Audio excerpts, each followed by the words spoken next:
I wanted to have that bond with my patients where I feel like I'm helping them in a time of need and that they're trusting me with their life. Hello, my name is Maria Altieri, and I'm a minimally invasive and bariatric surgeon at Penn Medicine.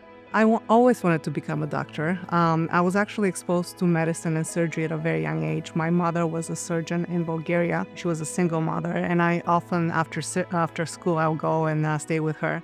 And I just saw the appreciation between her and the patients, and that I feel like that bond was sacred, that she was helping them. And it's one of the things that I wanted to do as well.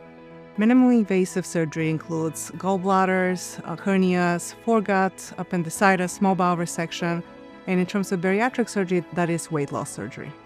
Our bariatric practice at Penn Medicine is a comprehensive center for treatment of obesity, and we offer not only surgery but also other modalities for treatment of obesity, such as medications, diet and exercise advice, as well as endoscopic procedures. I see patients throughout the Philadelphia region. I see patients at Radnor as well as downtown at Pennsylvania Hospital. And so when we talk about an approach to weight loss with a patient, we have to consider the whole patient, as well as their expectation of weight loss. Patients who suffer from obesity also can suffer from many obesity-related comorbidities, such as high blood pressure, type 2 diabetes, obstructive sleep apnea, reflux, amongst others. And many of these, if not resolved, they can at least improve after obesity surgery.